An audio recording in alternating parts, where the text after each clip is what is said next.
గూడూరు నియోజకవర్గం కోట మండలంలో గోవిందపల్లి పట్టపుపాలెం నుంచి 5 గ్రామాలకు వెళ్లే రహదారుల్లో ఓ కాజ్వే ఉందని, తుఫాన్ వర్షాకాలం సమయాల్లో ఆ కాజ్వే వరద ప్రవాహానికి గురై 5 గ్రామాలకు రాకపోకలు నిలిచిపోతాయని, వారం 10 రోజుల వరకు ఆ ప్రాంతాలకు రాకపోకలు బంద్ అయ్యి వైద్యం, పిల్లల చదువులకు అంతరాయం ఏర్పడుతుందని గూడూరు ఎమ్మెల్యే పాసం సునీల్ అన్నారు.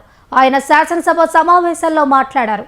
మత్స్యకారుల సమస్యలపై ఇప్పుడు స్పందించాలని, ముఖ్యమంత్రి ఆర్ఎండ్బి మంత్రి తక్షణం స్పందించి కాజ్వే బ్రిడ్జిని నిర్మించి మత్స్యకారుల కుటుంబాలను ఆదుకోవాలని కోరారు.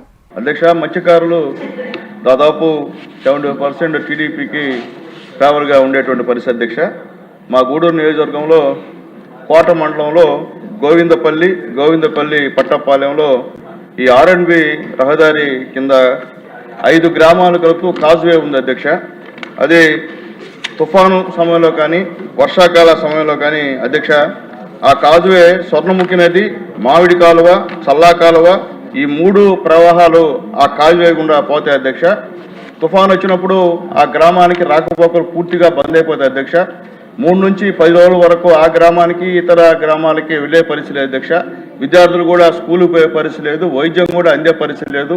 ఈ సమయంలో చాలా మంది చనిపోయారు. అధ్యక్ష, గతంలో నేను శాసనసభ్యుడు కూడా ఈ విషయాన్ని ప్రస్తావించాను. అధ్యక్ష, అప్పట్లో ఆర్ఎండ్బి వాళ్ళు ఈ కాజ్వే నిర్మాణానికి ఎస్టిమేట్ చేశారు. అధ్యక్ష, తర్వాత మన గవర్నమెంట్ రాలేదు కాబట్టి అది జరగలేదు. అధ్యక్ష, ఇప్పుడు తీవ్రంగా మత్స్యకారుల విషయంలో అధ్యక్ష మనం ఖచ్చితంగా స్పందించాల్సిన అవసరం ఉంది. అధ్యక్ష, పెద్దలు గౌరవనీయులు మా ముఖ్యమంత్రి గారు, అలాగే ఆర్ఎండ్బి మంత్రి గారు దయచేసి ఈ యొక్క మత్స్యకారుల పైన ప్రేమతో దాదాపు 6 కోట్ల రూపాయలు విలువ చేసే ఈ కాజ్వే బ్రిడ్జిని వేసి ఆ మత్స్యకారుల కుటుంబాలని ఆదుకోవాలని చెప్పి తమ ద్వారా కోరుకుంటూ సెలవు